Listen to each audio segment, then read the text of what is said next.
Now, let's take a look at some live examples. I prepared our agency site, revsystems.com, to display different processes for responsive design, full responsive, and fluid only. We've also prepared a static example in the form of a live site which I love to visit, Method and Craft, which is simply methodandcraft.com. So let's dive right in. As you can see here, we have the current Rev Systems agency website. My resolution here is 1920 by 1200, and this is Google Chrome running at full size. As you can see, all the links and action items are fully functional. The slider is working, so this is definitely the live version of the site, and all the text is also live text served up by Typekit. Now, as I start to resize this, you'll see some very minor adjustments. The slider navigation will start to transition by the window edge, text will collapse in new lines, and so on. You don't see the big change until we get down to 768 width, which you are about to see now. Here you see the largest change so far, and everything is still functional. Here's testing the slider, and so on. As we move again down to mobile, you see the same thing. Images resizing, navigation resizing, text collapsing. The navigation is still live, the JavaScript is still functional, etc. Without media queries, all of these adjustments would actually just be broken sections of the site, which you will see in just a minute. So this is the example of a fully responsive website. Moving forward, we'll take a look at Method and Craft. Here we have a beautifully designed site with some really phenomenal content. And here we see that the site is entirely static. As I resize the window, nothing changes. This isn't to say that this is bad for them or that they don't have a mobile site. This is simply an example of a static site as we have come to know and expect around the web. And this is a demonstration of what it will do when you resize a browser or encounter it with a mobile phone.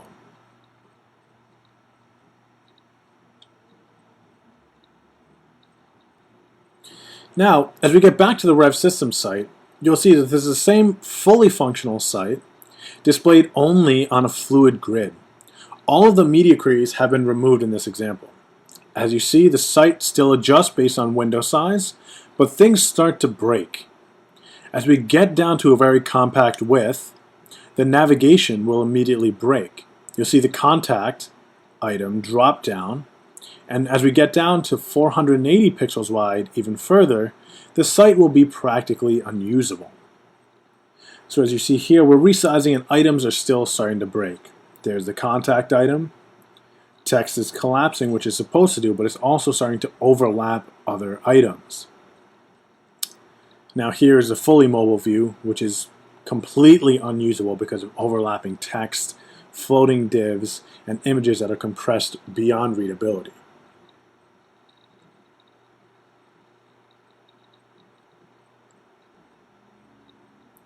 And now here is our responsive development site.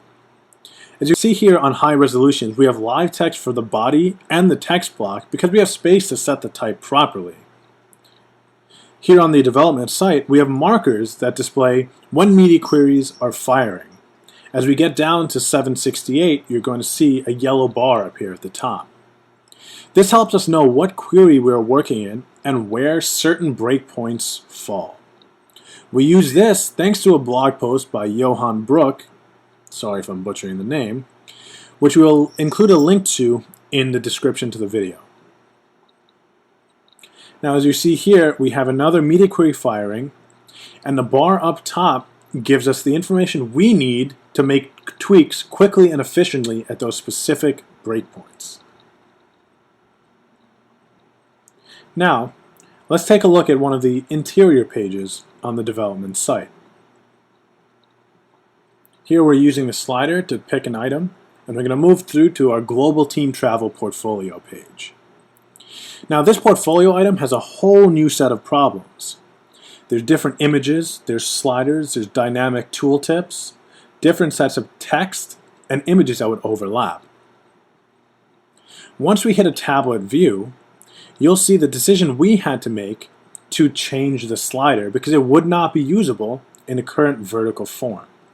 So now we see a media query has fired, and as we continue to resize it, we see the mobile view here with a full width slider that's still fully functional and also has touch events attached to it for easy use on iOS devices. This decision was a very conscious decision. We knew that the slider would not be usable on a mobile device in the vertical view, and we knew that the compression to the text would simply make it unusable. And this was one of the biggest challenges we had to decide how to fix this item for all of our portfolio pieces. Now, as we move forward and look at our actual code, this is our styles.css.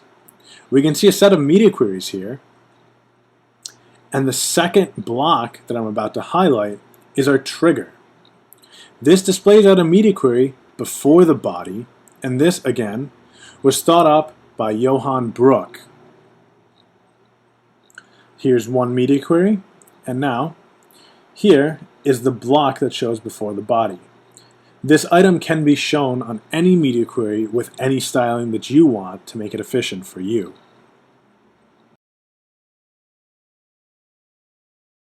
And here you see this is the body block showing when any media query fires, which again gives us the opportunity to see what version we're working in and where our breakpoints lie.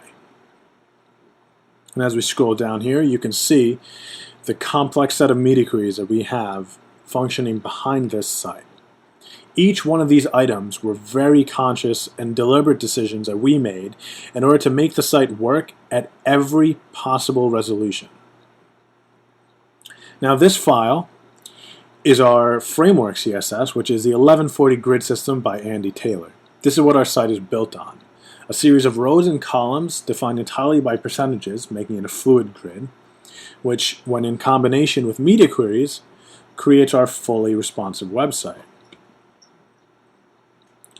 So as you see here, we have a very complicated site with many breakpoints and many possibilities of crashes and breakpoints at different resolutions.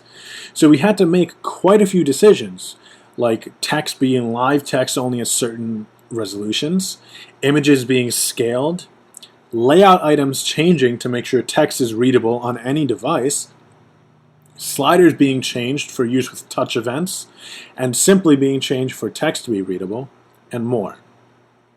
I hope these examples have showed you exactly what you need to do for responsive design and the possible challenges that you may encounter. Please feel free to visit our agency website, www.revsystems.com, or follow me, again, Manik Rathi, the graphic and UI design lead at Rev Systems, on Twitter at Manik Rathi, or on the web at www.manikrathi.com. Don't forget to take a look at our video description to see links to all of our resources, our personal links, the agency website, and all of our Twitter handles here at Rev Systems.